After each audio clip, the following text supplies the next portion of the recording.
Okay, next topic we are going to discuss is characteristic impedance. അടുത്തത് characteristic impedance എന്താണെന്ന ടോപ്പിക്കാണ് നമ്മൾ പറയുന്നത്. അപ്പോൾ അതിൻ്റെ ഡെഫിനിഷൻ എന്താണെന്ന് ചോദിച്ചു കഴിഞ്ഞാൽ characteristic impedance is the load impedance for which the line impedance become equal to load impedance for all length of the line. അതായത് നമ്മളൊരു ട്രാൻസ്മിഷൻ ലൈൻ എടുക്കുമ്പം നമുക്കൊരു സോഴ്സും ഉണ്ടായിരിക്കും, ഒരു ലോഡും ഉണ്ടായിരിക്കും. ഈ സോഴ്സിൽ നിന്നാണ് നമ്മൾ ഇൻഫർമേഷനെ ട്രാവൽ ചെയ്യുന്നത്. ഈ ട്രാവൽ ചെയ്ത് ഈ ഇൻഫർമേഷൻ എത്തുന്നത് ലോഡിലായിരിക്കും, right?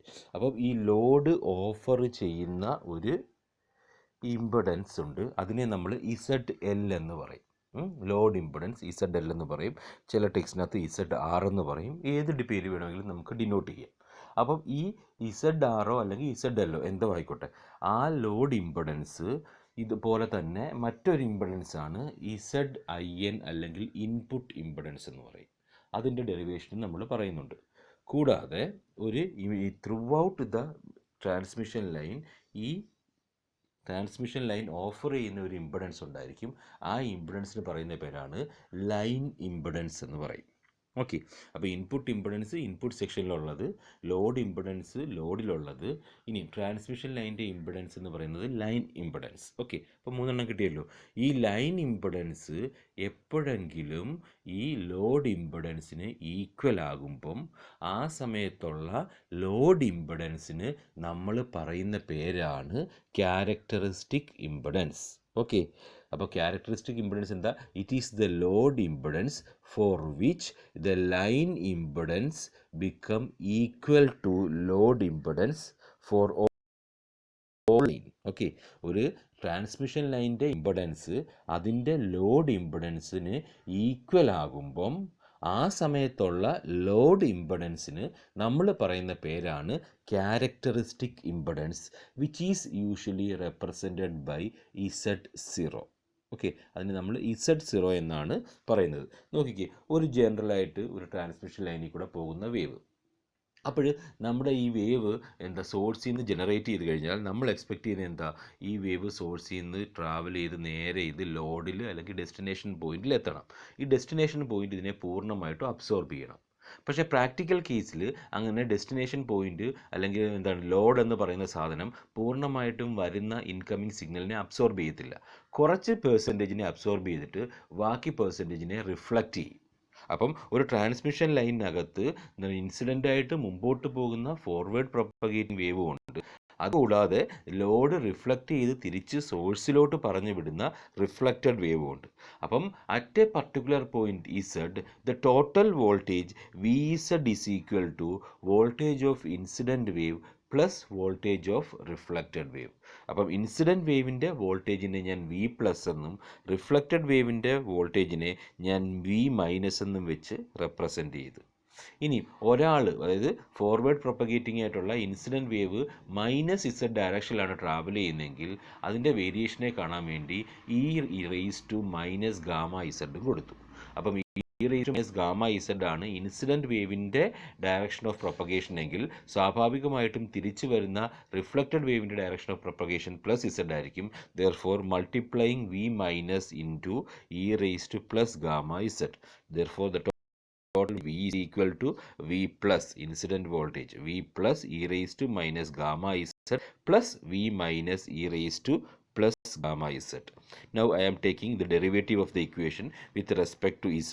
Therefore dV divided by dZ is equal to minus gamma V plus e⁻⁻Z plus gamma V minus e⁻⁻Z. അപ്പം ഗാമയുടെ value dV/dZ is equal to എങ്ങനെ വരും? ഗാമ V പ്ലസും ഗാമ V മൈനസും. ഓക്കെ, ഇനി ഗാമയുടെ എക്സ്പ്രഷനകത്ത് നമുക്ക് എങ്ങനെ എഴുതാൻ പറ്റും?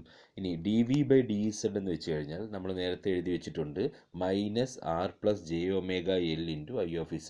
അപ്പം ഇസഡിന് പകരം -R+jωL I(Z) is equal to minus ഗാമയാണ് പുറത്തെടുക്കുന്നത്, therefore minus gamma into V plus e raise to minus gamma Z minus ആവും, കാരണം മൈനസ് ഗാമ പുറത്തെടുത്തുണ്ട്, minus V minus e raise to plus gamma Z. ഇനി ഗാമയുടെ വാല്യൂ എന്തുവാ, root of R plus J omega L into G plus J omega C. അത് ഇക്വേഷനിൽ കൊടുക്കുന്നു. ഇക്വേഷനിൽ കൊടുക്കുമ്പം എന്ത് കിട്ടും, I of Z is equal to minus root of R plus J omega L into G plus J omega C divided by R plus J omega എല്ലിനെ ഞാൻ root of കൊടുക്കുന്നു. അപ്പോൾ എന്ത് വരും, root of R plus J omega L into root of R plus J omega L. മുകളിലും താഴെ നിന്നും R plus J omega L വെട്ടിപ്പോകും. അപ്പോൾ അവശേഷിക്കുന്നത് I of Z is equal to root of G plus J omega C divided by R plus J omega L. Okay, ഈ root of G plus J omega C divided by R plus J omega L is equal to 1/Z0 എന്ന് കൊടുക്കും. ആ 1/Z0 ആണ് കൊടുക്കുന്നത്. അപ്പോൾ സ്വാഭാവികമായിട്ടും Z0 is equal to root of R plus J omega L, ന്യൂമറേറ്ററി വരുന്നത് R plus J omega L divided by G plus J omega C. ആ Z0യ്ക്ക് പറയുന്ന പേരാണ് characteristic impedance of the line. അതിൻ്റെ ഡെഫിനിഷൻ ഞാൻ എഴുതിയിട്ടില്ല, ഡെഫിനിഷൻ ശ്രദ്ധിച്ച് കേട്ടോണം.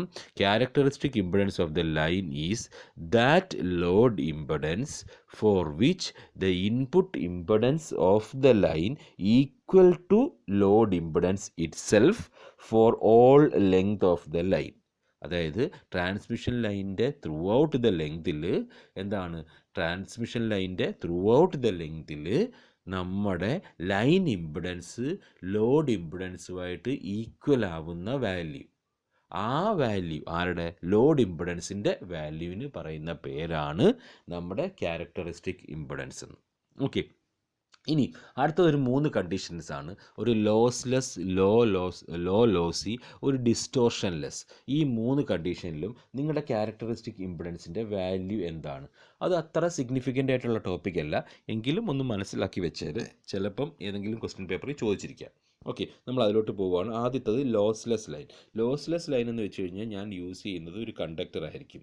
അതിനകത്ത് എന്താണ്, സിഗ്മയുടെ വാല്യൂ ഇൻഫൈനൈറ്റ് ആയിരിക്കും. സിഗ്മ സി കണ്ടക്ടറിൻ്റെ, ഡൈലക്ട്രിക്കിൻ്റെ വാല്യൂ 0 ആയിരിക്കും. അപ്പോൾ സ്വാഭാവികമായിട്ടും അവിടെ ആറിൻ്റെ വാല്യൂയും ജിയുടെ വാല്യൂയും 0 ആണ്.